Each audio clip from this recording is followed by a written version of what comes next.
Ya, vamos a comenzar. Luego de su ostentoso examen, vamos a hacer la clase que faltaba. Con el primer grupo ya hice la clase de policitemia, que ha sido bastante breve, ¿ya? Era solamente para completar esa parte que faltaba. Con ustedes voy a hablarles de leucemia y linfoma, pero antes de leucemia les voy a hablar de esto, síndromes mielodisplásicos, ¿ya? Eh, si puede alguien, por favor, conéctese para corroborar que el audio se está grabando. Por allá, por favor, apaguen la luz para que puedan ver mejor las diapos. A ver, síndromes mielodisplásicos. Resulta que la polistemia es en sí, forma parte de este grupo de enfermedades, ¿ya? O se manifiesta a menudo, es como decir, la presentación de esto. Cuando decimos polistemia nos referimos a que hay una gran cantidad de células sanguíneas, ¿no? A menudo se acompaña de panmielosis, o sea, pues, perdón, de poliglobulia, aumentan los glóbulos rojos, ¿no? Y si aumentaran todas las poblaciones celulares, estamos hablando de una panmilosis. Bueno, acá tenemos síndrome mielodisplásico, viene del griego mielos, que se refiere a la médula, plasis, de formación, mejor dicho, la proliferación de células, ¿no? Formación de tejidos y todo lo demás. Los síndromes mielodisplásicos corresponden a un trastorno de proliferación policlonal de los hemocitoblastos. Esta palabra la van a escuchar un montón de veces hoy día, clones. ¿A qué se refiere? ¿A qué me refiero por un clon?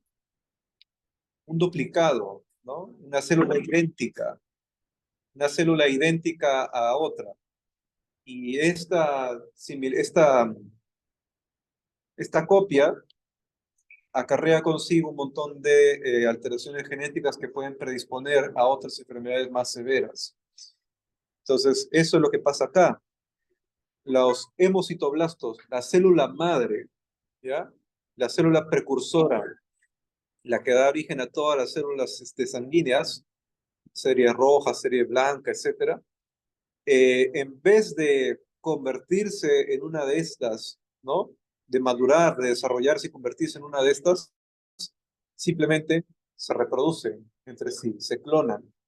Entonces tienes que aumentar el número de hemocitoblastos en la médula ósea a costa de las otras poblaciones. ¿Esto qué trae consigo? Lo que vemos abajo. Maduración deficiente, y tiene sentido. Más está preocupado en aumentar sus cifras, sus números, y no madura, no desarrolla nuevas células. Y eso, como consecuencia, trae un dimorfismo citopénico. ¿Qué quiere decir? Que pueden aparecer formas erráticas, formas anormales, y como no se producen nuevas células, simplemente hay citopenia, ¿no? El número de células maduras circulando por la sangre están bajas, ¿ya?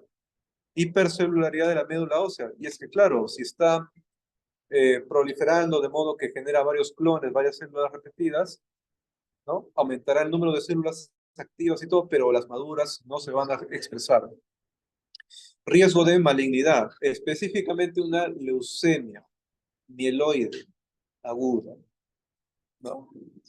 La leucemia mieloide aguda, específicamente. Tipos de síndrome mielodisplásico primarios y secundarios. Entonces tenemos que esta enfermedad está fuertemente ligada a la edad, el sexo. A mayor edad, más probabilidad. Sexo masculino por un tema, por lo general, ocupacional. ¿Ya? Está fuertemente ligado a temas ocupacionales porque tú sabes, el varón por lo general desempeña trabajos forzados, desempeña labor que sea muy exigente, manipulación de productos químicos, no se expone, ponte en los talleres, en los campos de cultivo, en las fábricas, ¿no? Los trabaja con curtidos, con cuero, se expone a un montón de factores de riesgo ocupacional que lo podrían predisponer a una sincrasia de este tipo, ¿no? A una sincrasia similar.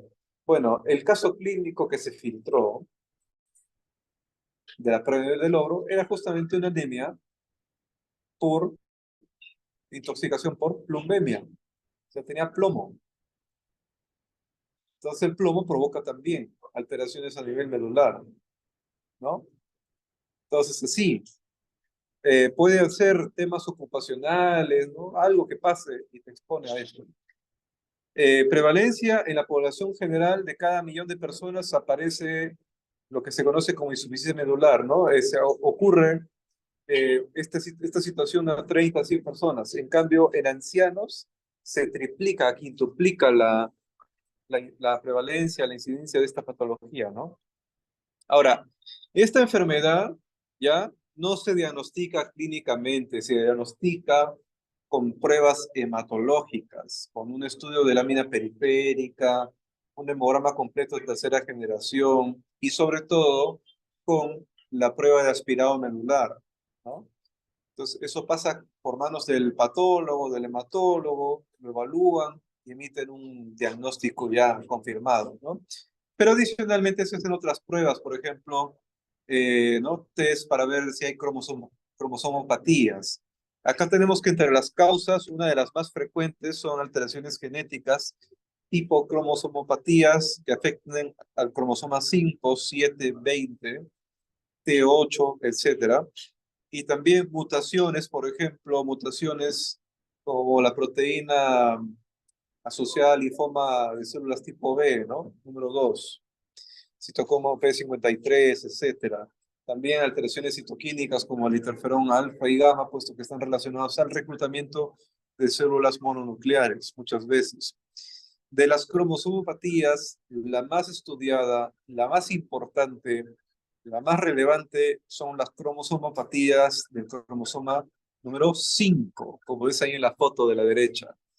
Ese tipo de alteración que tiene se conoce como delesión. ¿Qué es una delesión? ¿Te acuerdas?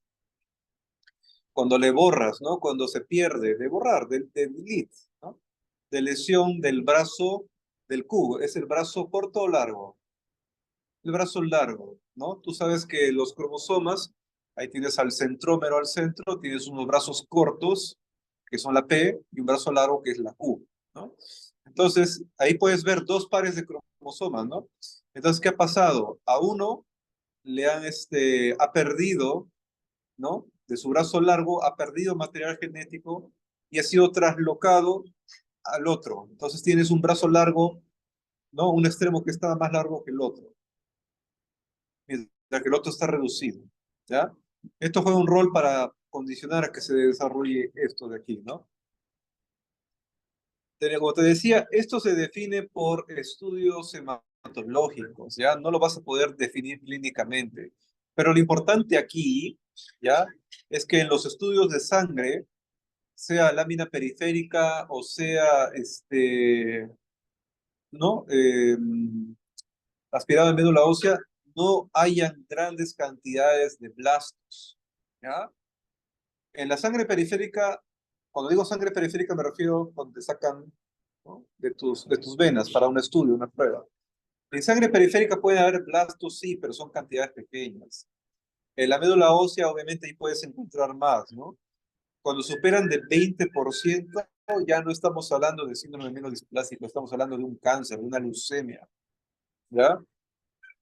Entonces, como te puedes dar cuenta, hay formas de clasificarlo, una forma antigua y una forma más moderna, pero básicamente, como te repito, requieres de una de pruebas de estudios hematológicos. Por ejemplo, tenemos la citopenia refractaria con displasia unilínea. ¿Qué quiere decir esto? Citopenia, que es reducción de poblaciones celulares maduras en sangre, ¿no? Circulando. Sin embargo, en los estudios de médula vemos que hay una displasia. ¿Qué es una displasia?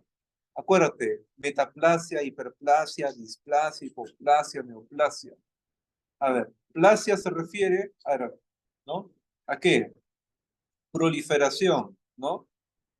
Tenemos, ¿no? Plastos y atia, ¿no? Entonces, plasto se refiere en este caso a proliferación de un tejido, de células. Hipoplasia significaría que hay una menor proliferación, producción de células, ¿no? Formación de células. El tejido pierde, ¿no? Su tamaño y todo.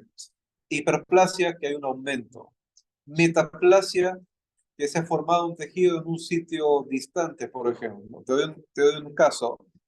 La metaplasia intestinal que aparece muchas veces en el antro pilórico. O sea, tejido que pertenece al duodeno, pero está presente en el antro, en el píloro, en el antro del estómago, ¿no? Es una metaplasia. Displasia, una proliferación de células, de tejidos anómalos, ¿no? Distintos, diferentes, cuya función podría estar o no afectada, ¿no? Por lo general sí. Su forma, su aspecto es distinto. Neoplasia, la formación de todo un tejido nuevo, que por lo general trae consigo bastante angiogénesis, ¿no? O sea, mayor circulación. Y entre esas tenemos las neoplasias malignas. Una neoplasia maligna se refiere a ¿un qué? Un cangrejo, un cáncer, ¿no? Ah, muy bien. Tenemos, por ejemplo, la anemia refractaria con sideroblastosis en anillo, la citopenia refractaria con displasia múltiple, la anemia refractaria con exceso de blastos tipo 1 y 2, tenemos los síndromes mielodisplásicos con lesión aislada del brazo largo del cromosoma 5 y las mielodisplasias indiferenciadas, ¿no? Por darte ejemplo. Nuevamente, esto no lo vas a definir clínicamente, solo lo haces por estudio anatomopatológico y hematológico. Y así, lo mismo, son los mismos acrónimos, solo que están en inglés, ¿no? Seguimos avanzando. Morfología. ¿Cómo es esto? Bueno, las tres series se van a ver afectadas. ¿Estamos? Tenemos, por ejemplo, en la serie roja, ¿no? Podemos observar la presencia de sideroblastos anulares. Eso lo vamos a ver en otra imagen. Maduración megaloblastoide, o sea, unos glóbulos rojos con un tamaño semejante a megalocitos, ¿no? O sea, glóbulos rojos con aumento de tamaño. Y esto se debe a su vez por lo general por lesiones citotóxicas. Alteraciones de la gemación nuclear. Tú sabes que los glóbulos rojos de por sí eliminan sus organelas, ¿no? Primero el núcleo, después los ribosomas, al último las mitocondrias, ¿no? Entonces podría verse afectada esta actividad quizás. A nivel de la serie granulocítica, cuando digo los granulocitos me refiero a la serie blanca, pero específicamente a los neutrófilos, ¿no? Vamos a encontrar, por ejemplo, neutrófilos que a veces podrían estar polisegmentados, pero también con los cuerpos de Dol, ¿no? Entonces acá se ve esto, y además hay una mieloblastosis importante, ¿no? Pero que no pase de 20%. Y por otro lado tenemos la megacariocitosis, ¿no? Pero con un solo lóbulo presente. Y esto va a alterar también la cantidad de las plaquetas que van a estar presentes. Adicionalmente, se hacen estudios de cromosomopatías para determinar si hay o no alteraciones cromosómicas, como te dije, el cromosoma 5 y 7, ¿no? Entre los demás. Pero sobre todo el 5, ya que se ha visto que su presencia o ausencia puede determinar la severidad del cuadro, ¿no? Por ejemplo, si encontramos que en el cariotipo hay ¿no? complejidad, varias anormalidades o involucran alteración de cromosoma 7, el pronóstico es malo, ¿no? A diferencia que fuera únicamente una cromosomopatía de brazo largo del 5, ¿no? Por decir. También, mientras más blastos haya presente en médula, peor es. El pronóstico es peor. Y cuando digo pronóstico me refiero a la posibilidad de que ese síndrome mielodisplásico evolucione a una leucemia, a un cáncer. ¿Ya? A ver, sobre la etiopatogenia y fisiopatología, vamos a ir hablando paso por paso qué situaciones ocurren, ¿no? La mutación ocurre principalmente en el hemocitoblasto, la célula hematopoyética. Ahí ocurre principalmente. Y en segunda instancia podría ocurrir en las células progenitoras. ¿Cuáles son las progenitoras? Las que están alrededor. Mieloblasto, proeritroblasto, megacardioblasto. El mieloblasto va a dar origen a la serie blanca, ¿no? A los linfocitos y todo lo demás. El proeritroblasto, la serie roja. Y el megacardioblasto a las plaquetas, ¿no? Entonces, esas son las progenitoras, son las hijas del hemocitoblasto. Entonces, ¿qué ocurriría acá? Vamos a ver los sucesos. Desarrollo de mutación conductora o mutación o driver mutation, así está en inglés, ¿no? Eso ocurriría principalmente en el hemocitoblasto. Crecimiento ventajoso de un hemocitoblasto mutante. ¿Qué quiere decir esto? Dije anteriormente, proliferación clonal, o sea, un clon con defectos genéticos va a reproducirse más rápido en vez, y aumentar sus cifras en lugar de madurar a otro tipo de célula, a una célula progenitora. El hemocitoblasto tiene que convertirse en una de estas tres. No lo hace, muta y se clona, ¿no? Diferenciación en células progenitoras. En caso que este hemocitoblasto mutante lo logre, se podría convertir en una célula progenitora mutante. Adquisición de capacidad autorrenovadora. Nuevamente, estas células progenitoras deberían evolucionar y convertirse a una célula madura. Y en lugar de hacerlo, comienzan a reproducirse, ¿no? A hacer mitosis, cuando simplemente deberían transformarse. No lo están haciendo, empiezan a aumentar, ¿no? Son blastos, como te digo, son blastos. Progresión hematopoyética clonal de células progenitoras. O sea, ya no solo son los hemocitoblastos, las progenitoras mutantes comienzan a desplazar a sus propias formas maduras, a sus hijas, ¿no? Entonces, esos son los pasos que se darían. Driver mutation o mutación conductora, ¿a qué se refiere?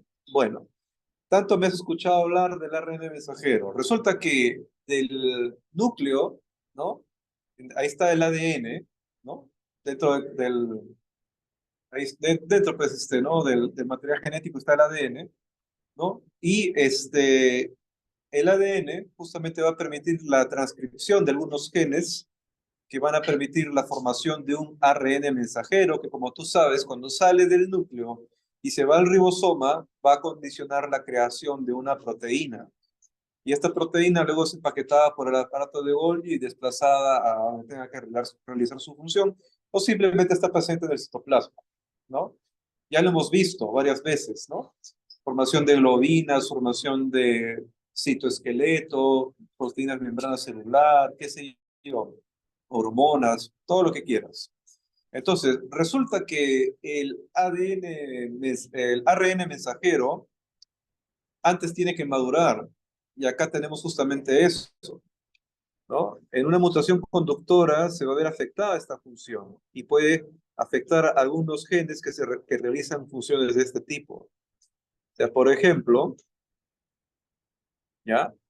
Acá tenemos un pre-ARN mensajero y un ARN mensajero maduro. Y acá está esquemáticamente demostrado, ¿no? Tenemos los exones, que son los extremos, y tenemos los intrones. Al intrón se le van a acoplar esto de que vemos acá, ¿ya? Que significa Small Nuclear Ribonucleoprotein, ¿ya? Se refiere a ribonucleoproteínas nucleares pequeñas, ¿ya? Hay diferentes tipos y números. Estas ribonucleoproteínas nucleares pequeñas se acoplan al intrón, ¿ya? Creando el espliciosoma y terminan partiendo y separando el intrón y quedan los dos exones. Los dos exones se pegan, se unen y de esta manera el ARN mensajero madura y de esta manera se crea la proteína que debe ser.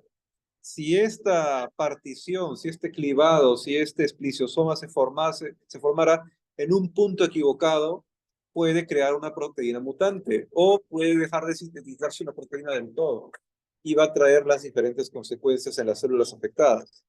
¿Hasta ahí se entiende? ¿Sí? Ya. Entonces, por ejemplo, tenemos tipos de genes mutados por mutación driver, ¿ya? Mutaciones a nivel del empalme del ARN, el splicing que estamos viendo acá. Nuevamente, mutaciones que afecten a las ribonucleoproteínas pequeñas y el punto donde se incorporan al intrón, generando un ARN mensajero maduro alterado, ¿no? Defectuoso. Metilación del ADN, ya un daño directo del propio ADN. Modificación de histonas a nivel de dónde? ¿Dónde están las histonas? El núcleo, ¿no? ¿Sí? Ya. Regulación de transcripción anómala. Complejo control, señalización de reparación del ADN. El ADN cuando se daña, se repara. Si se pierde esa función, podría conllevar a mutaciones driver también. Entonces, entre estas tenemos la mutación más frecuente de todas, es la mutación del espliciosoma ESF3B1. ¿Ya? Ahí está, espliciosoma ESF3B1, pero también hay otros como del espliciosoma SRFSF2, ¿no? Y otros más que vemos acá. Pero el más importante conocido estudiado es este de acá, justamente. Puede haber dos a más de estas mutaciones en simultáneo. Comúnmente del esplicizoma SGF3B1 y del SRF2, ¿ya? Tipo de mutación también, transcripciones, ¿no? Lo que estamos viendo acá, CAT, alteraciones de nucleótidas y todo lo demás, ¿no? Diseminación anómala, que eso pasa en los ancianos sobre todo. Bueno, acá tenemos un ejemplo de mutación de espliciosomos, algo más específico, ¿no? La más frecuente. Y acá está todo lo que te había mencionado hace unos momentos. Tenemos, por ejemplo, acá, espérate que avance con la animación de acá. Tenemos, ¿no?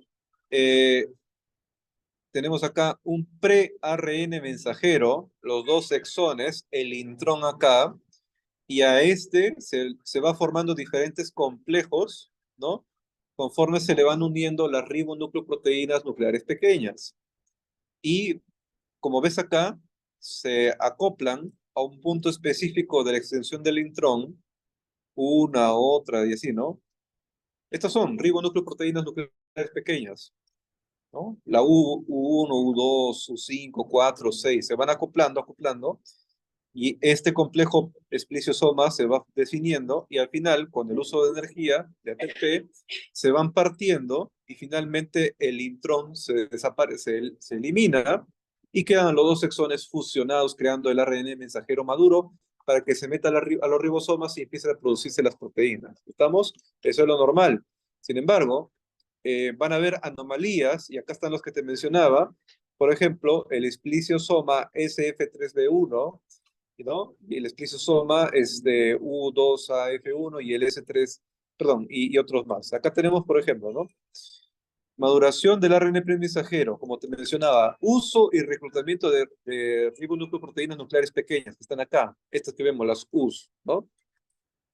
Formación de los complejos pre-espliciosoma, espliciosoma precatalítico, el catalítico y el ARN mensajero maduro. Todo esto es normal. Entonces, por ejemplo, el U2, ¿no? La ribonucleoproteína U2 se puede unir a los puntos de esplicosoma, ¿no? U2A4F1 y este de acá. Y estos, por ejemplo, pueden estar, son complejos ya mutados. O del U5, ¿no? En el otro que vemos por acá. Entonces, esto va a dar origen, ¿no? A una mutación de espliciosoma que va a crear estas proteínas que vamos a ver ahorita. Tenemos, por ejemplo, acá algunas de las causas, otros ejemplos, perdón, aparte de lo que te mencioné, ¿no? Otros ejemplos de esto que provoca haploinsuficiencia, de lesión del brazo largo del cromosoma 5. Hay un error, ¿no? Del 5, por ejemplo, acá. Entonces, por ejemplo, ves, ¿no? Centrómero, brazo corto, brazo largo, y se pierde esto de acá. ¿Y qué podría dar origen? A mutaciones que vayan a afectar, por ejemplo, la respuesta inmunitaria innata y la función del citocromo P53, la ruta, ¿no? Del citocromo P53, apoptosis excesiva de células rojas inmaduras, ¿no? Que podrían dar origen a una anemia, por una anemia, porque hay producción de células rojas deficientes, pero como son células dañadas por este proceso apoptótico citotóxico, terminan con macrocitosis o un aspecto megaloblastoide, ¿no? O sea, una anemia macrocítica. Por otro lado, tenemos también maduración anormal y morfología anormal de los megacariocitos, creando un incremento relativo de la población plaquetaria. Y por otro lado, tenemos por acá alteración, ¿no? De las células hematopoyéticas, que a su vez va a traer pues toda una cadena de eventos que mencionamos anteriormente, sobre todo reproducción clonal, ¿no? Entonces acá tenemos lo que te mencionaba, ¿no? El hemocitoblasto, ¿no? Por esta alteración que vemos acá, producto de una lesión del cromosoma, aumentan en su extensión la cantidad que ocupan dentro de la médula ósea por proliferación clonal, El eritroblasto dañado va a terminar provocando apoptosis, y si sobreviven a la apoptosis, van a terminar con macrocitosis, y el megacarocito puede estar aumentando ¿no? su producción de estas, y una modulación displásica, una alteración de la cantidad de plaquetas que se forman, leve, terminas con un síndrome mielodisplásico. Bueno, el ispliciosoma SF3B1. Todo esto es lo mismo que hemos dicho anteriormente. Acá estamos viendo, ¿no? Los exones con el intrón que se le van fusionando las ribonucleoproteínas pequeñas, termina partiéndose al final y forma una versión madura. Este es el famoso que dije antes, la sideroblastosis en anillo. ¿Lo puedes ver? A estas células como están depósitos de hierro a su alrededor, formando un anillo, una semiluna, ¿no? Eso es hierro en la célula. Mutación del hemocitoblasto, mutación heterocigótica también, ¿no? El 50% afecta al esplicosoma SF3B1, como te mencioné anteriormente, y esto va a alterar el reconocimiento del punto donde se debe partir, ¿no? En condiciones normales, mira, el espliciosoma SF3B1 debería acoplarse en este punto del intrón, y al hacerlo va a lograr formar una red de mensajero correcto. Esta es una transcripción que debe ser. De lo contrario, en vez de ocurrir en este punto, de repente ocurriría en un punto distante, un punto críptico. Este es el punto canónico, este es el punto mutante, o que va a dar origen a un mutante, perdón, ¿no? Entonces, un esplicosoma mutante se acopla acá, en otro lugar alejado del sitio canónico, y va a dar origen, de repente, a transcripciones aberrantes que pueden provocar lo siguiente, ¿no? Una red de mensajero que creará una proteína mutante, ¿no?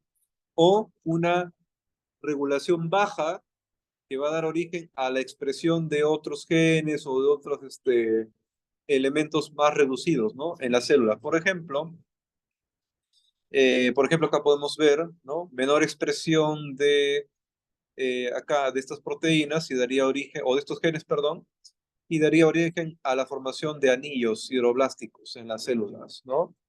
O por ejemplo, alteración, ¿no? Eh, esta era proteína quinasas asociadas a mitógeno 3, ¿no? Conllevaría una hiperactivación ¿de quién? Del factor nuclear kappa B, y este te lo deja hasta el cansancio, ¿no? Este es el que está responsable de reacciones proinflamatorias, pero también de sobrevida de la célula y mutaciones, formación de tumores, ¿no? ¿Todo por qué? Porque en vez de caer en el lugar que debía, el esplicosoma cayó en un punto errático y creó un ARN mensajero aberrante, mutante, que da origen a proteínas anómalas, ¿ya? Entonces tenemos eso, inserción de los nucleótidos, transcripción aberrante, y podrían darse algunas de estas alteraciones. Si bien es cierto, el esplicosoma es el más frecuente, a su vez su pronóstico por lo general es bueno, ¿ya? Que no es el mismo caso del otro esplicosoma, el SRF2, ¿no? También de manera similar hay una mutación del hemocitoblasto, puesto que en lugar de haber una partición, de acoplarse en el sitio canónico, se acopla en un sitio críptico y va a dar origen a las proteínas mutantes, como por ejemplo una caspasa 8 trunca o que no funcione correctamente, lo cual va a ser un factor que ayude a que haya mayor activación o actividad del factor nuclear kappa B y todo lo que trae consigo. Y por otro lado, podrían haber regulación baja de expresión de genes, como por ejemplo lo que vemos acá, que pueden influir, pueden bloquear la diferenciación mieloide, la maduración de eritroide, y pueden facilitar la proliferación clonal de los hemocitoblastos. Entonces, esto va a dar origen a lo que habíamos descrito anteriormente, ¿no? Formación del factor nuclear, del palme neofórmico, que es el que está acá, ¿no? Se empalma en un sitio que no debía ser, ¿no? Uso exonal alternativo. Formación de círculos o circuitos en R, ¿no? Circuitos R, que va a traer inestabilidad al material genético y de paso va a ser propenso a que que se combine con otra alteración mutante, transcripciones aberrantes que van a dar origen a situaciones mucho más severas, ¿no? Y acá tenemos las fases de cómo van a ir evolucionando esto, ¿no? Mira, la mutación puede empezar empieza en la médula ósea de algún hueso largo, puede ser esternón, fémur, ¿no? Ilium, ¿no? Cualquier hueso, ¿ya? Y acá comienza un mutante, pero está ahí, en ese lugar, ¿ya? Está en ese punto, en esa médula afectada. Entonces hablamos de la creación de un clon local, un hemocitoblasto mutante con tendencia a proliferar clonalmente en lugar de diferenciarse a una célula progenitora y más adelante a una célula madura. Entonces, cuando lo logra, célula progenitora madura. ¿Cuáles son las progenitoras maduras? Perdón, las células progenitoras, ¿cuáles son? Proeritroblasto, megacardioblasto y mieloblasto. ¿Sí? ¿Sí? Esos son los tres que dan origen a los glóbulos rojos, blancos y plaquetas. Entonces, tenemos que en algún punto hay un hemocitoblasto mutante que prolifera clonalmente y que llega un momento que comienza eh, a crear células progenitoras mutantes, ¿no? Pero eso es en un punto. Y después tenemos que comienzan a proliferar y dan origen a una hematopoiesis clonal de potencial indeterminado. O en inglés, ¿no? Sería acá clonal hematopoiesis of indeterminate potential, algo así, ¿no? O sea, potencial indeterminado. Migración hemocitoblástica, o sea, este hemocitoblasto mutante terminaría migrando y invadiendo la médula ósea de otros huesos largos. O sea, no se conforma con estar ahí, sino viaja, mira.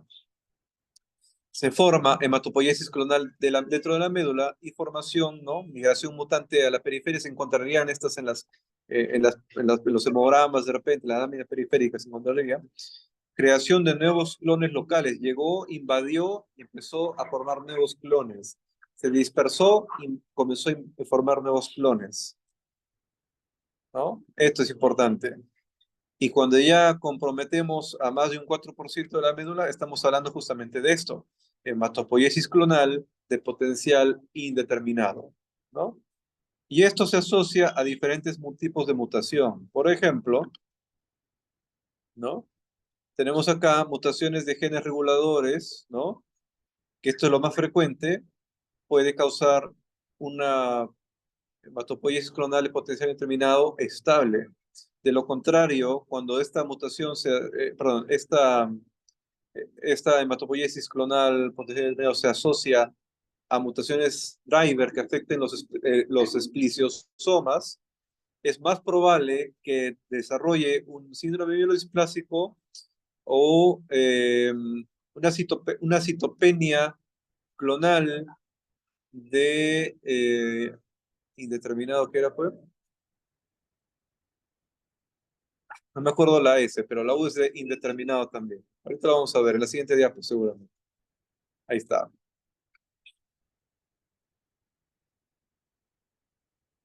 Ya. Acá como te das cuenta, ¿no? Fase 3, síndrome mielodisplásico. Allá, citopenia clonal. El de acá no me acuerdo. La C, la S, C en español, ¿cuál será? Pues, a ver, tal vez tengo el acrónimo ahí apuntado. Como les digo, tanto acrónimo a uno lo marean a veces.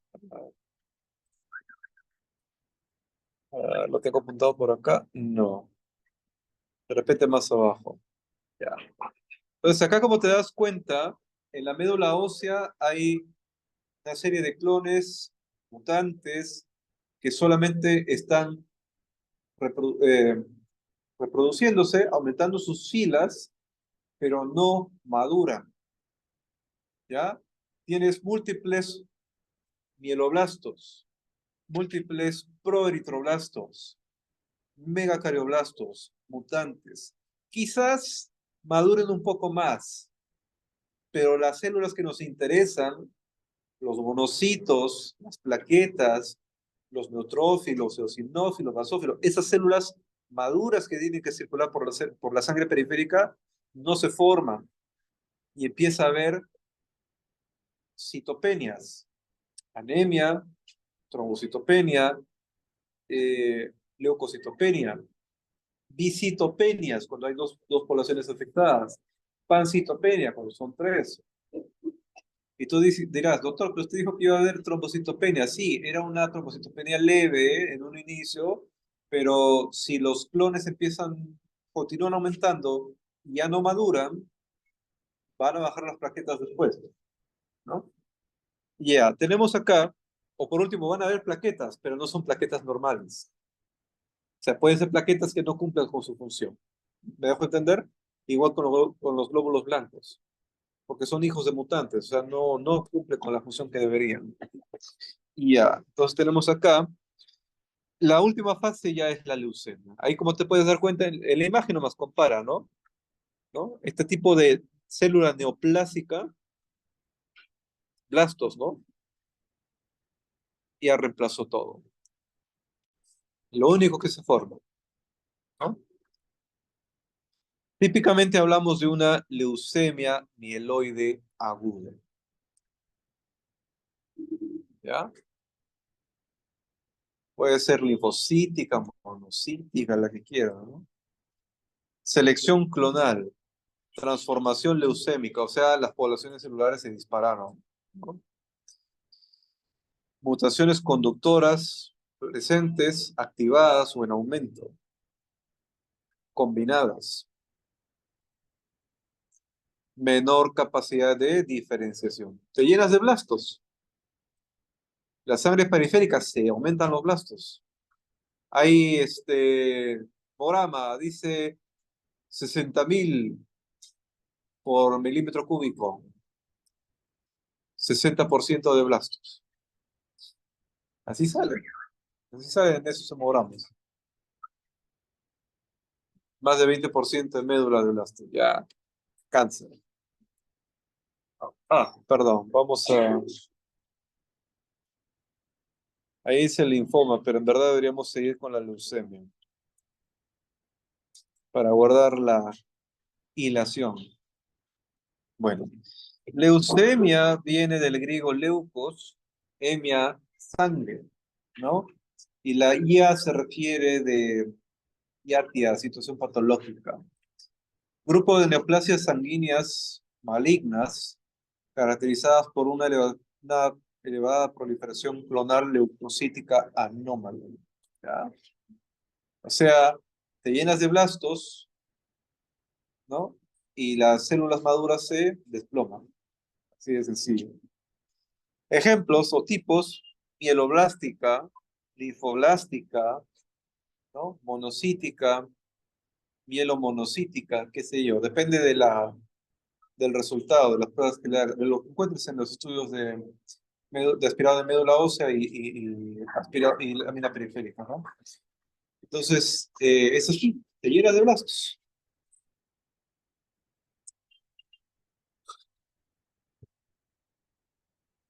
Esta enfermedad afecta tanto a niños como a adultos y ancianos.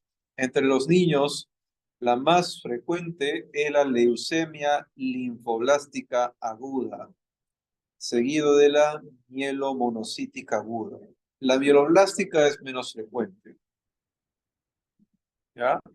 Mientras que en adultos, las leucemias por lo general pueden ser agudas o crónicas, mieloides, claro está, y en ancianos más predominan las linfoides también.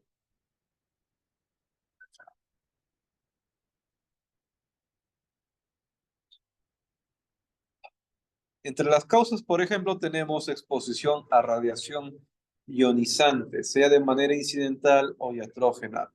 A la mano derecha puedes apreciar una imagen que te muestra el espectro electromagnético. Ahí puedes ver diferentes tipos de longitud de onda, ¿no? Esto que vemos acá es la luz visible, ¿no? El espectro de onda de la luz visible. Mientras más corta la longitud de onda, es más fuerte esta radiación. Mientras más larga es mucho más débil. Por ejemplo, tenemos acá, ¿no? Nosotros tenemos que, ¿te acuerdas el prisma, la luz y todo lo demás, ¿no? El espectro rojo de por sí tiene una longitud de onda un poco más pequeña que otras de acá, ¿no? Infrarrojo no podemos ver, no se ve. Ultravioleta sí se puede apreciar, poco, ¿no? Con una luz especial quizás. Pero aún así, esto ya tampoco podemos visualizar. Tenemos acá los rayos X, desde tu radiografía de tórax o de dientes hasta tu tomografía o tomografías y rayos gamma, porque esto ya es mucho más severo, más destructivo. Entonces tenemos exposición, por ejemplo, ¿no? Por decir acá, ahí están los ejemplos, ¿no? Niveles de radiación que te expones, eh, que son básicamente milisieverts, ¿no? No es lo mismo que te expongas a una bomba atómica que te expongas a una radiografía de dientes. ¿Alguno de ustedes quiere ser radiólogo? ¿De casualidad hay un radiólogo por ahí?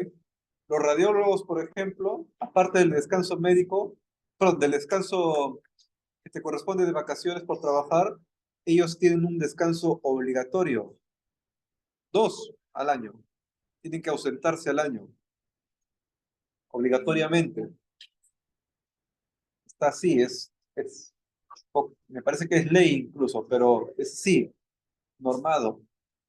Se tienen que ir, los votan, se vayan un mes de descanso, pagado, claro está, ¿no?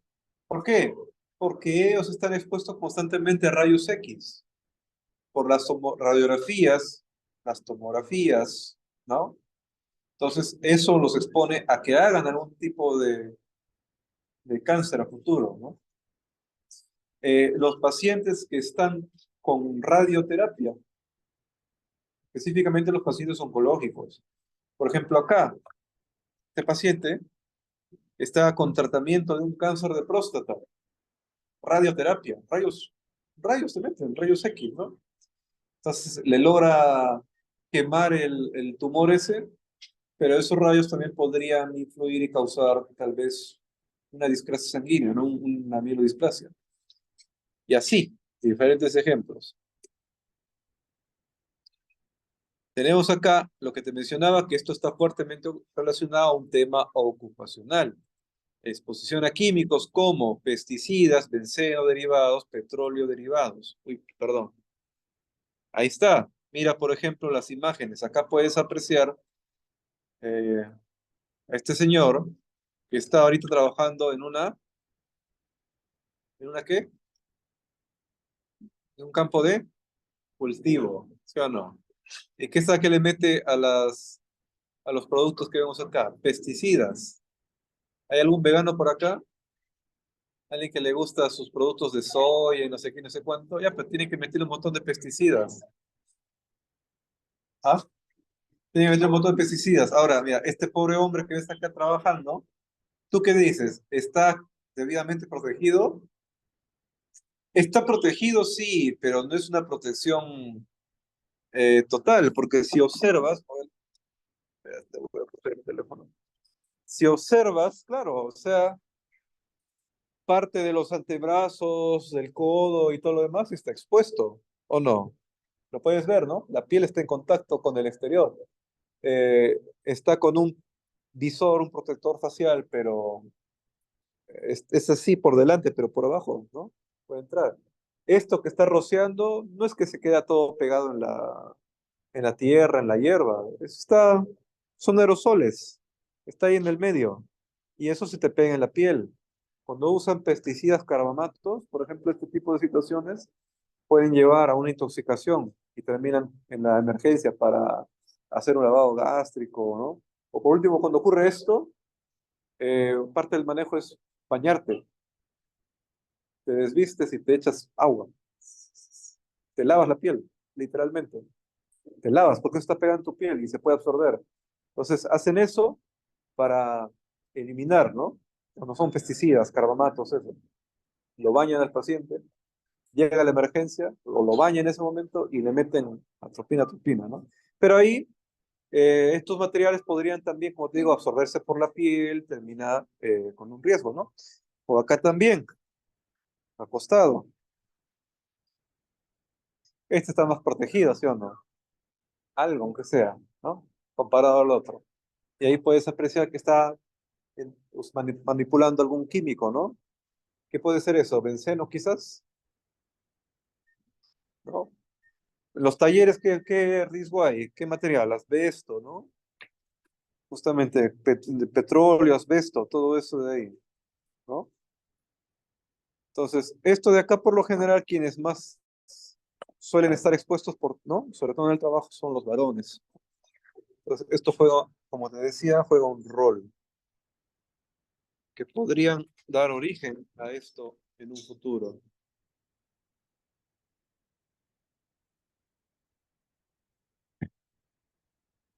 Quimioterapia. Los alquilantes, como por ejemplo la ciclofosfamida, mecloretamina, la procarbazina, flaramucil, melfalán, busulfalán, no confundan con alquitrán, ¿ah? No he dicho alquitrán, esa es otra cosa. Carmostina, cisplatino y carboplatino. Eso se usa en quimioterapia, se usa en cáncer también. Sin embargo, te puede terminar provocando otra cosa, ¿no? Y también tenemos inhibidores de la topoisomerasa 2, etopósido, tenipósido, mitosantrona, epirubicina, doxorubicina, ¿no? También pueden jugar un rol, ¿no? Causando justamente esta patología. Y es precisamente un tipo de leucemia especial, leucemia asociada a quimioterapia, ¿no? O de origen iatrógeno. Tenemos, por ejemplo, acá, que está asociado a algunas enfermedades autoinmunitarias, hematológicas o genéticas. Por ejemplo, el lupus eritematoso sistémico, la artritis reumatoide juvenil y el síndrome de Sjögren. Lo que vemos en la imagen es una xerostomía, una lengua seca, ¿no? Hasta pareciera una de frambuesa, ¿no? Bueno, está completamente reseca. Y eso es justamente síndrome de Sjögren, ¿no? Y por otro lado tenemos enfermedades hematológicas. Una policitemia vera podría luego evolucionar a esto. Podría ser el antecedente a una trombocitopenia esencial o una mielofibrosis idiopática. Y en alteraciones genéticas, por ejemplo, aquellas ligadas a la anemia de Fanconi, síndrome de Bloom, anemia de Diamond, síndrome de Blackfan, ¿no? Y otros más. Entonces, todo esto, en conjunto con otros factores, podría aumentar la probabilidad de una leucemia. Ya pues, y como es una leucemia, te va a afectar a las tres poblaciones, ¿no? En lo que respecta a los glóbulos rojos, espera encontrar anemia. De hecho que sí. En lo que respecta a la serie blanca, blastosis. Pero también podría haber neutropenia, ¿no? Dependiendo de qué tipo de leucemia, podría haber monocitopenia, linfopenia, ¿no? Y lo que respecta a las plaquetas, van a disminuir y al disminuir van a provocar hemorragias. Cuando hablamos de la piel, estamos hablando de un síndrome purpúrico hemorrágico, básculo plaquetario, o sea, petequias y púrpuras, ¿no? ¿Te das cuenta? Ahí están, petequias y púrpuras. Y por otro lado, si las plaquetas bajan si bajan por debajo de 80.000, incluso más, va a ser común que haya hemorragias espontáneas. He tenido la oportunidad de ver eso, pero no por leucemia, he visto por coagulopatía, cáncer hepático, sangrado en napas, sangran por todos lados, por todos los agujeros. Ya no coagula la sangre, sangre. Ojos, nariz, oreja, todo. Pedazo. Cuadro clínico, por ejemplo, pancitopenia, porque te afecta a las tres series, ¿no? O puede que haya pancitopenia o visitopenia, ¿ya? Un síndrome constitucional, que eso es bastante inespecífico, astenia, fatiga, malestar general. Síndrome febril, fiebre, escalofríos, cefalea, mialgias artralgias, malestar general. Que a menudo esto se conoce cuando hay un cáncer de por medio, estamos hablando de un síndrome paraneoplásico, ¿no? Visceromegalia, por supuesto, si hay una anemia severa, crónica, el hígado y el vaso van a tener que recuperar esa función hematopoyética que la tenían durante la etapa fetal. Entonces va a haber visceromegalia. Síndrome purpúrico hemorrágico, como te dije, estigmas de sangrado, petequias y púrpuras y en ocasiones también equimosis. Otros, dolor óseo, pero no solo dolor óseo. Ojo, no se dice dolor de hueso, se dice dolor óseo. ¿Y qué duele específicamente? El periósteo, ¿no? Pero ¿qué pasa aquí? Mira esto, ahí en la flecha roja, ¿lo ves? ¿Qué es eso?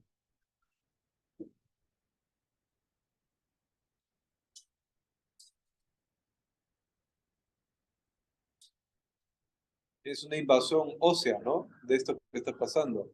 Acá se producen fracturas patológicas también. El hueso de ahí está invadido por el tumor, ¿no? Se rompe, se fractura. Ese dolor puede ser por la infiltración del cáncer o por eh, fracturas patológicas, o una mezcla. Focalización neurológica también, puesto que podrían comenzar a invadir, ¿no?, nervios periféricos o podrían terminar comprimiéndolos estos y terminarías con alteraciones de algún tipo, ¿no? Por ejemplo, dolor, hiperalgesia, hipoalgesia, hipoestesia, qué sé yo. Y acá tenemos otros ejemplos, ¿no? O sea, fractura patológica de lo que te mencioné. Ya. Seguimos. Ahí está el cuadro de presentación, que, mira, no es que haya, porque tiene más fiebre, es leucemia mieloide aguda, o linfocítica, o linfoblástica, qué sé yo. No, esto, si es linfocítica o mieloide, eso lo vas a confirmar con estudios anatomopatológicos de médula ósea, con prueba de lámina periférica. De esa manera lo vas a demostrar, ¿ya? No clínicamente. ¿Estamos? ¿Eh? Esta enfermedad puede tornarse, puede ser crónica también, por si acaso, ¿ya?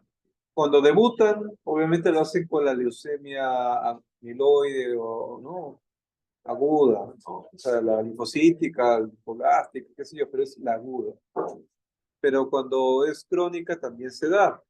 Y acá se acompañan con síntomas constitucionales más marcados, se acompaña de pérdida significativa de peso. La pérdida significativa de peso se refiere a un síntoma, donde la persona pierde un porcentaje importante de peso en un lapso corto de tiempo. ¿Qué porcentaje tendrían que buscarlo? Porque algunas fuentes te lo mencionan tanto por ciento por mes, otros te dicen tanto en 6 meses, tanto en 3 meses. Entonces, eso es una definición operativa. Si yo te doy un caso clínico y te pongo que su peso actual es tanto y hace 2 meses era tanto, tu dato y cumple con el parámetro, tu dato sería pérdida significativa de peso. Me acuerdo cuando estaba en mi internado, hubo un señor que lo hospitalizaron por síndrome consultivo. Pasó el doctor, estaba en la tarde, me acuerdo, el médico internista, un doctor mayor vino, me vio, me dijo, Néstor, qué bueno que te veo. Mira, voy a hospitalizar a este paciente para estudio porque está con síndrome consultivo. Dale la mejor historia clínica que hayas hecho y haz todos tus estudios de todas las pruebas hematológicas que se puedan. O sea, todas las pruebas, estudialo completo. Ahí lee, investiga, averigua, pide todas las pruebas. Si tienes dudas, me llama. Bueno, ya, pues se le pidió de todo, ¿no? Al final resultó que tenía una úlcera en el ángulo hepático del colon y esa úlcera resultó ser un tumor, cáncer.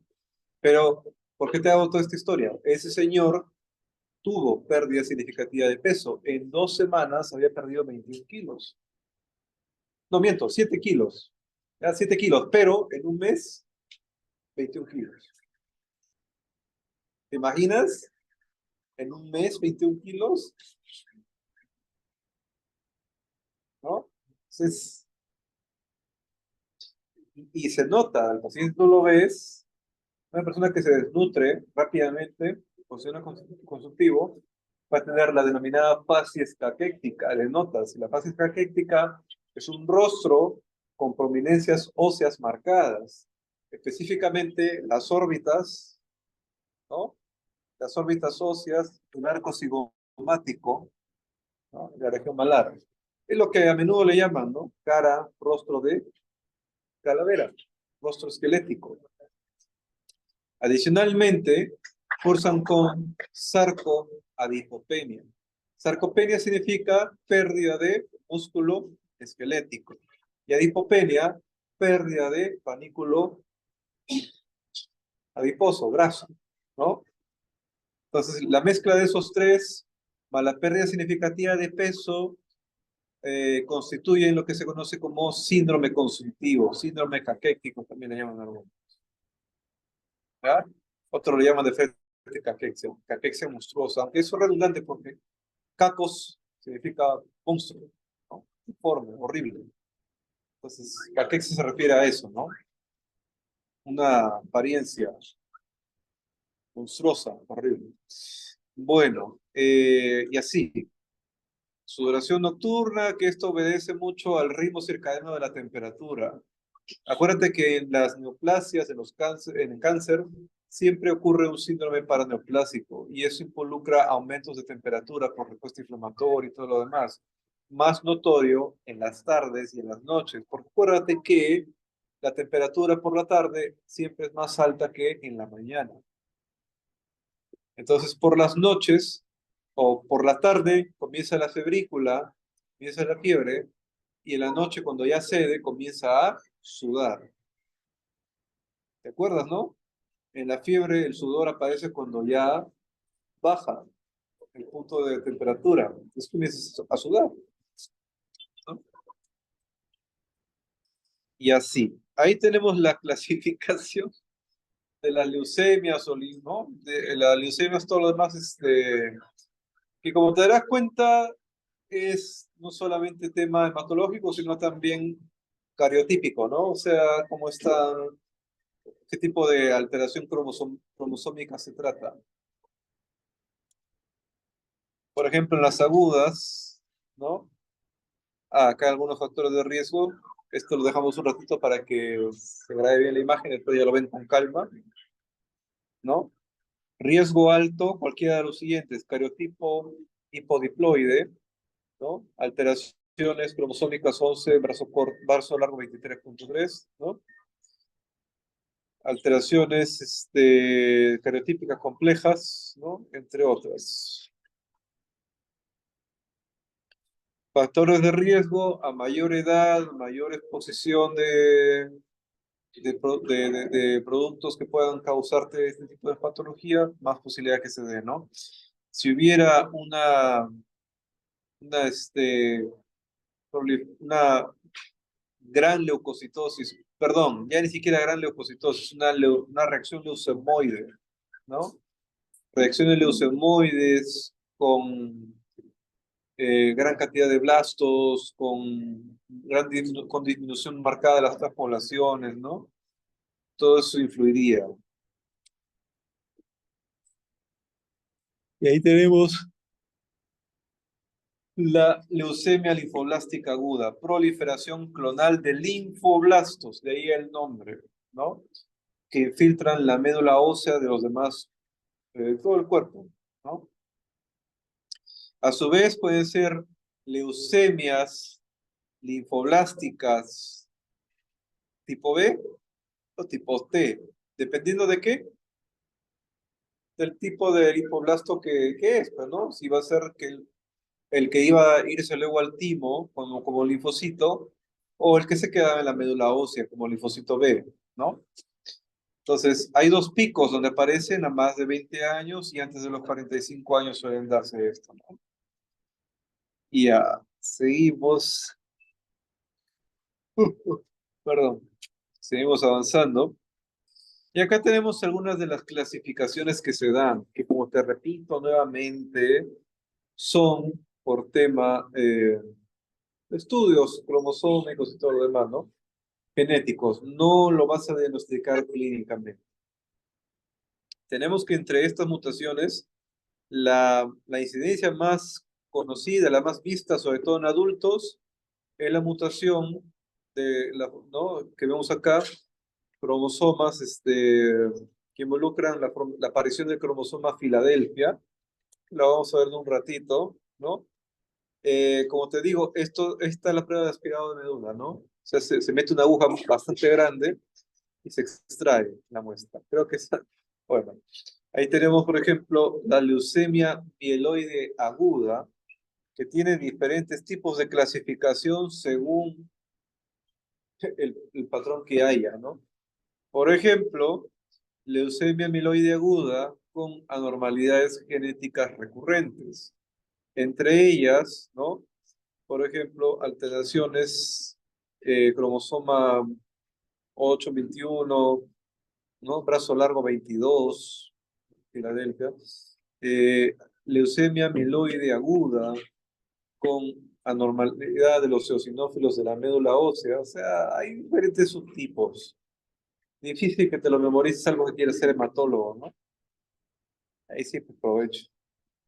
Por ejemplo, ¿no? Leucemia mieloide aguda y síndromes mielodisplásicos asociados a terapia. Por ejemplo, relacionado a agente alquilante, relacionado a inhibidor de la topoisomerasa de tipo 2 y de otros tipos también.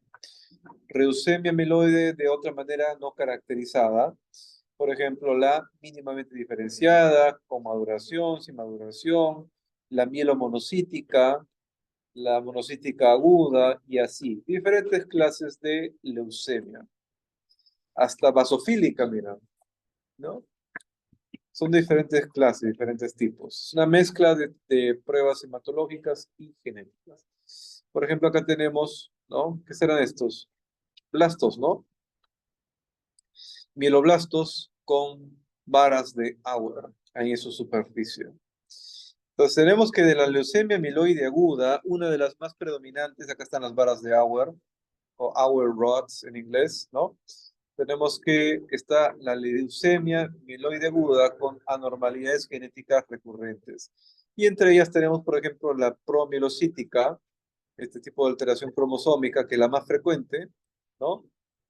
Alteraciones cromosoma 15 y 17, brazo largo 22, brazo largo 12, ¿no? Segment parte 12, perdón.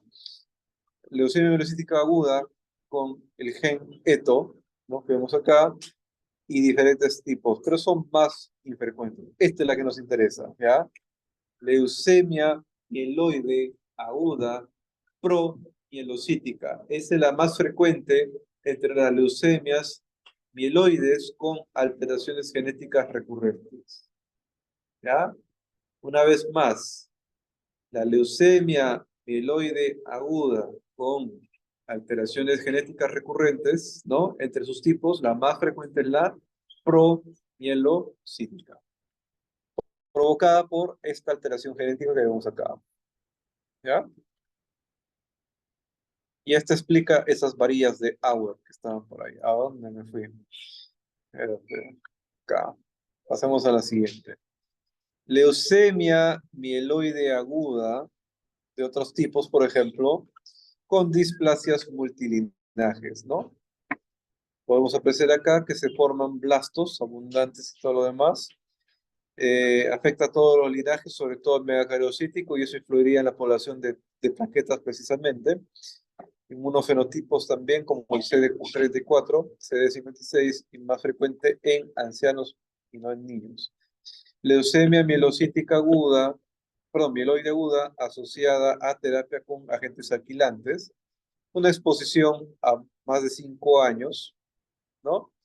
Con datos de insuficiencia medular o panmielopatía displásica, que puede dar origen todo esto a alteraciones cromosomales de diferente tipo, ¿no? Formación de inmunofenotipos específicos que dan origen a todo esto. o también relacionada a inhibidores de la topoisomerasa tipo 2. Esto parece más rápido, inclusive, 2 a 3 años, o sea, la mitad, menos de la mitad de la otra, ¿no? De los alquilantes. Y también se asocia a diferentes malformaciones genéticas que vemos acá. Esta por lo general suele ser monocítica, o sea, hay monocitosis, monoblastosis, ¿ya? Mielomonoblastosis, ¿no? Mieloblastosis con monocitosis, etcétera. ¿Vamos?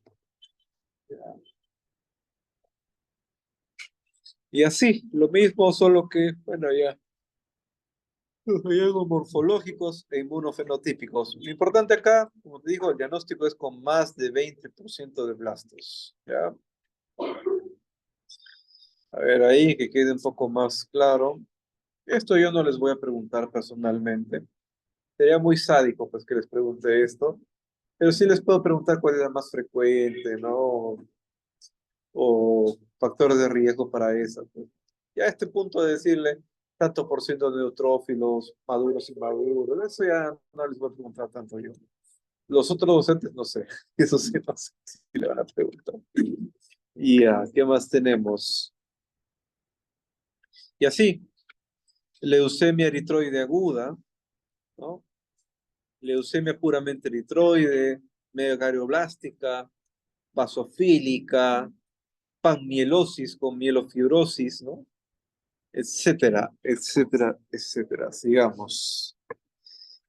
Y acá también diferentes, bueno, para la clasificación en base a la presencia de anticuerpos monoclonales.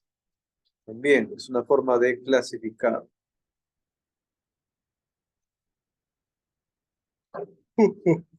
Perdón. Y por otro lado tenemos la versión crónica, que como mencionaba, es simplemente la que está ahí, perenne, larga data. Todavía esta es mucho más manejable que una aguda, ¿no? Es una aguda, eso es una emergencia. En el regional, cuando derivamos a Lima, pacientes con leucemia, porque el IREN no soluciona eso, no tienen hematólogo. Cuando es aguda, siempre lo aceptan rápido, que es emergencia. Las otras pueden esperar un poco todavía, pueden ser consulta. Y si son pediátricos o gestantes, los aceptan así en horas, en toque. Acá tenemos la leucemia mieloide crónica que está asociada a la aparición del cromosoma Filadelfia, que como puedes ver es una translocación recíproca. Mientras que en uno había de lesiones, acá había, por ejemplo, acá sí pasaba lo que te dije hace rato, que un pedazo el cromosoma pasa al otro, mira. El 9 le cede al 22. Parte del 22 va acá, ¿no? Al 9. Y tenemos este cromosoma 22 mutante, el Filadelfia. Y esto está asociado, a la mayoría de los casos, ¿no? Expresión de un gen que viene a ser el de acá, aquí, este de acá. Pucha. A ver, tiene que ver esto con célula B. Me parece que este significa Acute. Bueno, la verdad no estoy seguro, tendría que buscarlo. Son acrónimos. Esto tiene que ver con lo que te digo, o sea, por ejemplo, células B, receptor de células B, ¿no? Todo lo demás. El punto es que vas a tener una proliferación celular alterada por la fosforilación de sustratos anómalos que ves ahí, ¿no? Entonces, al final tienes células mutantes, clones, que sobreviven, que no son erradicadas por apoptosis o en algunos casos por tus propias células de defensa. Se supone que en cáncer la célula de asesina natural tiene que detectar estas células anormales y matarlas, pero a veces no pasa.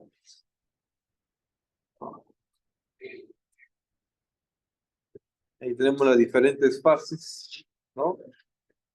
La fase acelerada es justamente no se agudiza la enfermedad, ¿no? Y esto, lo más peligroso acá es cuando hay trombocitopenia severa y anemia severa. Pero si hay anemia, si la hemoglobina está demasiado baja, te vas a morir. Y si las plaquetas están muy bajas, vas a tener hemorragia, y vas a tener más anemia y te vas a morir, ¿no? Entonces, todo ese peligro supone. Entonces, eso es lo que se toma en cuenta. ¿Ya? ¿Avanzo? Leucemia linfocítica crónica, o sea, son diferentes ejemplos, tipo como ves acá, ¿no?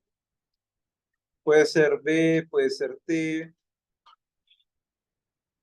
va a haber reacción leucemoide o leucemia, ¿no? Pero además de los blastos va a haber linfocitosis. No vas a encontrar 40% de linfocitos, vas a encontrar 60%. No vas a encontrar 2000, 3000, vas a encontrar de repente 8000, 9000, ¿no? 30.000, 80.000, qué sé yo, pues se dispara. Y ya, pero los linfocitos, ¿qué hacen? Pues, ponte que fueran linfocitos T helper 17, ¿no? Reacciones autoinmunitarias quizás, inflamación crónica. Sistema inmunológico también, bueno, trae consigo visceromegalia y adenomegalia también, pues porque los linfocitos, ¿dónde van a parar? En los ganglios linfáticos, en el bazo, ¿no? En el hígado también.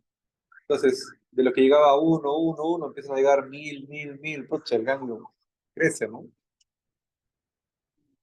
Ya, hasta ahí, espérese, todavía no acabamos. Al toque, el linfoma, te lo damos ya por terminado. Ya son las 8. De una vez, pues, ¿no? De una vez, linfoma. Y se van. Al toque nomás, linfoma. Bueno, como el nombre lo sugiere, se refiere a un tumor de los tejidos linfáticos, ¿ya? Linfa en latín significa agua, oma de tumor, ¿ya? Entonces, cuando hay una neoplasia maligna que involucre ganglios linfáticos, vasos linfáticos, el bazo, el hígado, ¿no? La médula, etcétera, estamos hablando por sí de linfomas, ¿no? Tipos de linfoma, linfoma Hodgkin y no Hodgkin. Ahí podemos apreciar una imagen de un ganglio linfático enorme, o sea, una adenomegalia, ¿no? Y en la foto también se visualiza el tumor, pues, ¿no? El cuello de esta persona. Bueno, en lo que respecta al linfoma de Hodgkin, se ha visto que su prevalencia es de 2 a 3 por cada 100.000 personas. En España, 1.400 casos al año. En Estados Unidos, 8.500. Aunque esto también podría ser porque Estados Unidos tiene una población masiva, pues, más de 300 millones de personas, imagínate, ¿no? Es una población descomunal. Ocupa toda la extensión de un continente, pues, ¿no? Tú lo has visto el mapa, es gigante, ya. Eh, Muertes al año, 1290 en Estados Unidos. La edad donde más se suscita esto, por lo general, es entre los 25 y 30 años, un primer pico, y luego más de los 50 años. En personas que tengan menos de 15 y más de 70 años, es menos probable que se vea, ¿ya?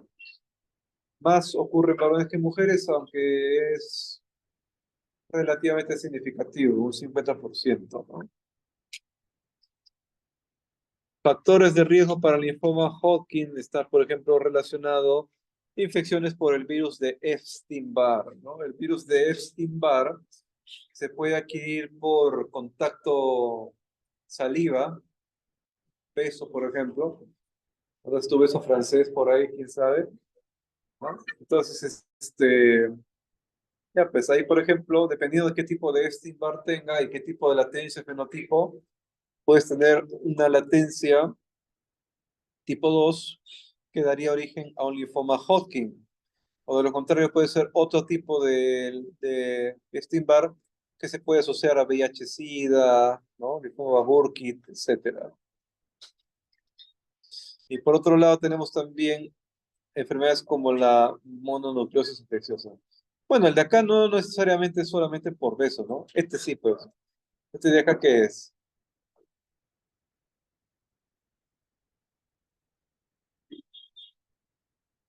¿Qué enfermedad será?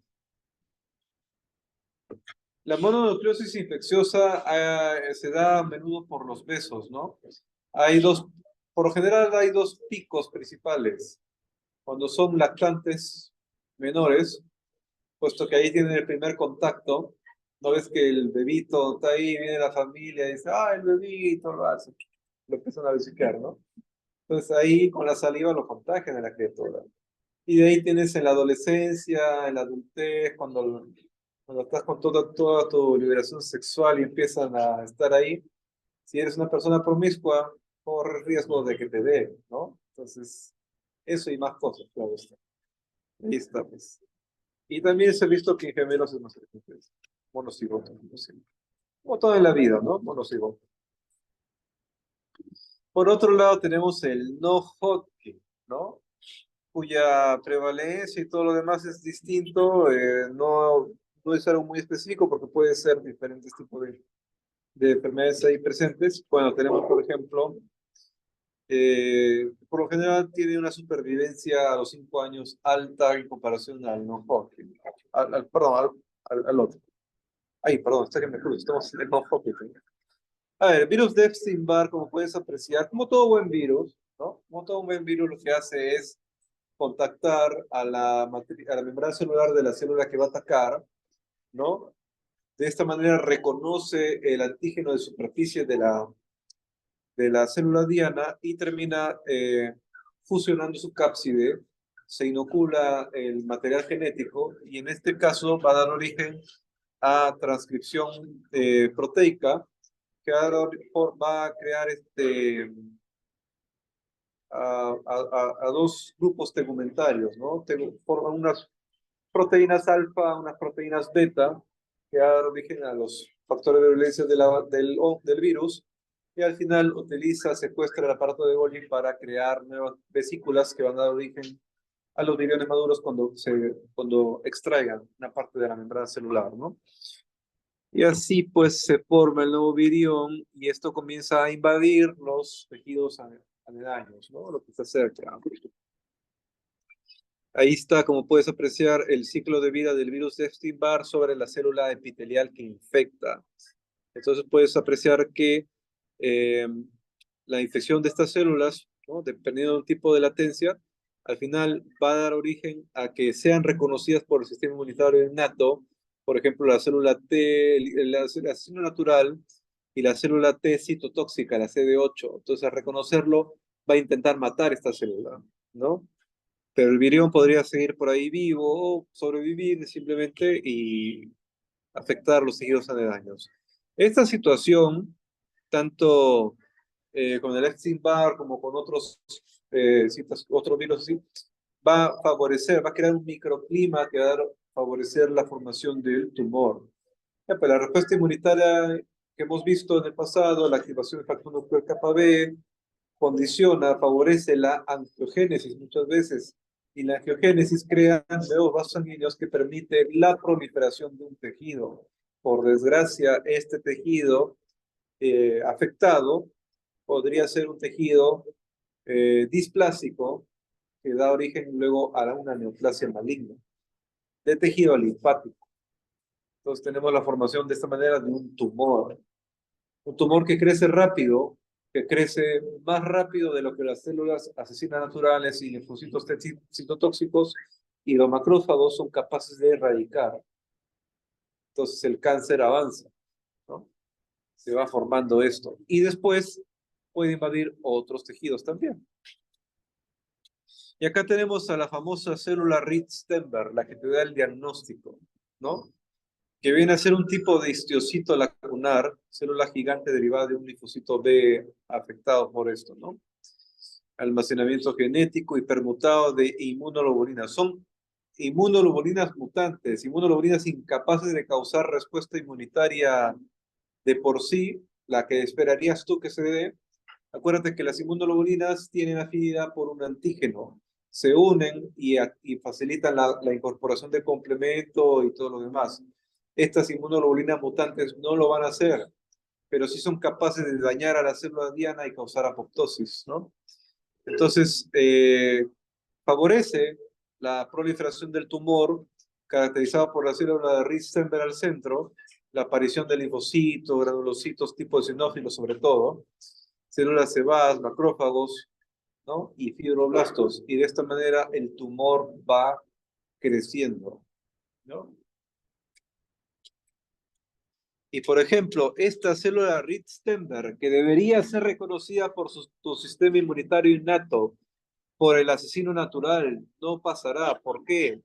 Porque tiene una expresión de moléculas, o sea, tiene una expresión aberrante de complejos de histocompatibilidad tipo 1 y a veces 2. Acuérdate, el complejo de histocompatibilidad tipo 1 lo expresa la célula y al estar presente, el linfocito T citotóxico y el asesino natural viene, lo reconoce y lo mata, pero no lo expresa. O expresa uno que es aberrante, uno que es mutante. Entonces tu NK, tu CD8 no lo reconoce. Y si no lo reconoce, la célula sobrevive. La célula cancerígena sigue ahí, activa. Entonces tenemos acá vía hiporreguladora. Pues claro está, pues si no hay esto, no hay respuesta inmunitaria innata por el CD8 y el NK. Formación de microglobulina B2, mutaciones con pérdida de función, como te dije, formación de inmunoglobulina que no hace efecto, más bien causa apoptosis de la célula que daña. Transcribidor de clase 2, ¿no? Expresión de un gen relacionado a la cadena del complejo de histocompatibilidad tipo 1, que genera una expresión aberrante del mismo, ¿no? Entonces se ve esto y también está asociada a la expresión excesiva de algunos genes, ¿no? Que se deben a mutaciones de cromosómicas como la que ves ahí, cromosoma 9, brazo corto, 24.1. Y de esta manera hay menor actividad de la interleucina 2, menor actividad de linfocitos T, ¿no? Entonces, mejor dicho, nadie lo reconoce, no la matan, sigue ahí activa, ¿no?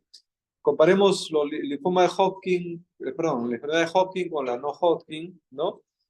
Por lo general, la enfermedad de Hodgkin suele ser localizado y en un grupo limitado de ganglios, por lo general a nivel axial. Axial significa al eje del centro. No vayas a pensar que ahí dice axilar. No, ahí dice axial. Axis, el centro del cuerpo, ¿no?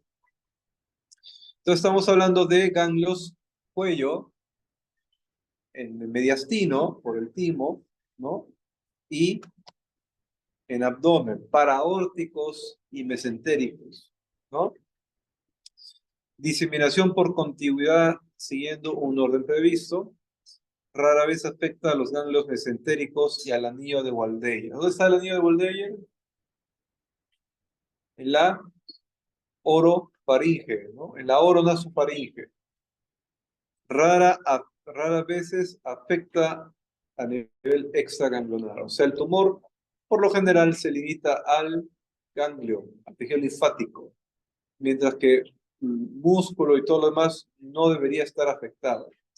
En el linfoma no Hodgkin afecta a varios grupos de ganglios, no axiales sino periféricos, axila, por ejemplo, ingle, ¿no? Popliteo, ¿no? Etcétera. No se extienden por continuidad, suelen afectar al anillo de Waldeyer y ganglios mesentéricos, y también pueden acompañarse de afección de los tejidos extraganglionares, o sea, invaden los tejidos blandos, músculo, tejido adiposo, la propia piel, puede meterse al hueso, ¿no? Todo lo demás. Ahí está, a modo simplificado, a ese tómale foto. Ese tómale fotito, o si no, bueno, ya se quedó grabado. Y acá vamos a ver, mira, a ver. Ups. Acá están las manifestaciones más comunes. ¿Qué es esto? Adenomegalia. Incluso está inflamada, o sea, hay una adenitis acá. Una linfadenomegalia. o una adenomegalia con linfadenitis, ¿no? ¿Qué es esto de acá? Esa forma, ese aspecto característico. Eso lo ves y automáticamente ya sabes qué es. Es ese edema, ¿sí o no?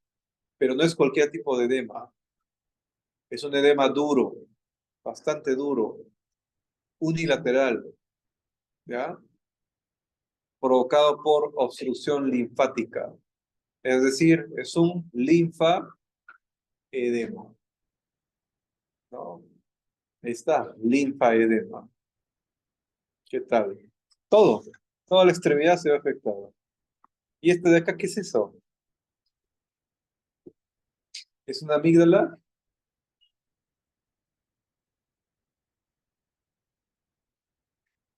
¿Es el interior de una granada? Eso es o es un vaso o es un hígado, pero que puedes apreciar está infiltrado. Es una metástasis. Y obviamente hay visceromegalia, ¿no? Creo que es un vaso, si no me equivoco. Un vasazo. ¿Ya? Pues acá podemos apreciar la clasificación clínica ANBOR, ¿no? Donde puedes apreciar ganglios, ¿no? Puede estar cervicales, cervical axilar, pero de un mismo eje, mismo lado, perdón, del cuerpo humano. Uno o dos por encima del tórax, por debajo del diafragma. Puede afectar ganglios mesentéricos, periféricos, puede afectar el bazo. Y grado 4 cuando ya te cogió hígado y, ¿qué es esto? Pero específicamente, ¿qué representa? El cáncer ya llegó al hueso, médula y hueso, ¿no? Médula ósea, hueso. Ahí está. A ese tómale fotos si gustas. O si no, bueno, queda en el video, ya lo ves después. Clasificación morfológica según la OMS. Nuevamente, esto, la clasificación ANBOR para tipificarlo y todo lo que quieres, la etapa, pero esto no deja de ser confirmado, estudiado con pruebas anatomopatológicas, biopsias. Haces una biopsia con aspiración, con una biopsia con punción aspiración, por punción aspiración con aguja fina, una PAP, o es una excisión biopsial, sacan el ganglio, ¿no? Y el linfoma de Hodgkin, ¿no? Ahí está la célula Hodgkin, ¿cómo puedes apreciar? Ese es estudio patológico, perdón. Y el linfoma de Hodgkin, a su vez, se clasifica de diferentes formas. El clásico es la mayoría de los casos, y a su vez puede apreciarse con esclerosis nodular, celularidad mixta, linfopénica, depresión linfopénica, eh, linfocítico, ¿no? U otros. Y así.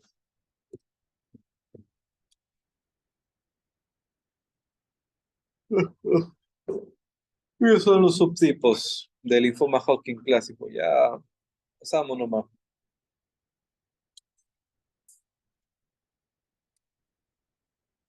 Nuevamente, o ya por enésima vez, esto no lo vas a plantear con clínica, ¿no? Tienes que hacer estudio anatomopatológico, biopsias.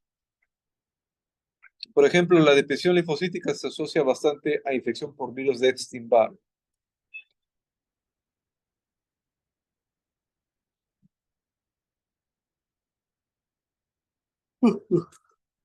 Perdón. Da sueño a esta hora, da sueño. A calar 5 horas, corregir exámenes y todo. Ahí está, pues mira esos ganglios, ¿no? Lo que vemos en la imagen de abajo, en ese gráfico del niño adolescente, es una punción, aspiración con aguja fina. ¿Ah? Es una biopsia por PAP, ¿no? Y lo que vemos a la mano derecha es una biopsia excisional. Sacar, extraer, cortar.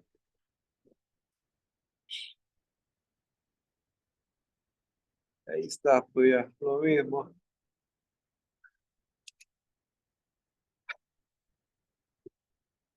Y por ahí tenemos estudios de imagen donde puedes apreciar que el tumor ha invadido otros sitios también, ¿no? Puede estar en la axila, puede estar en el mediastino.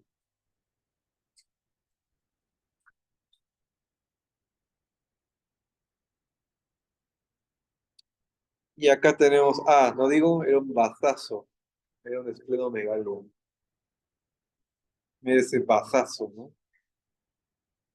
Ahí está, mira, imagínate, mira ese vaso, míralo, compáralo con ese hígado. ¿Qué es eso? Ese vaso no lo puedes tocar, lo puedes ver. ¿Te imaginas? Ya. Obviamente que sí lo tocas, pero ya ni lo tienes que tocar. Lo puedes ver a simple vista, que hay una prominencia ahí. Qué horrible, ¿no?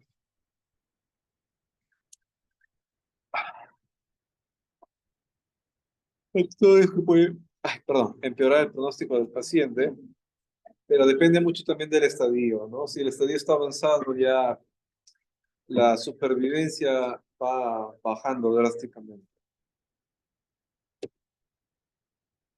Ya. Y hasta ahí concluye, y mientras se van felices a su casita, voy a empezar a corregir este examen.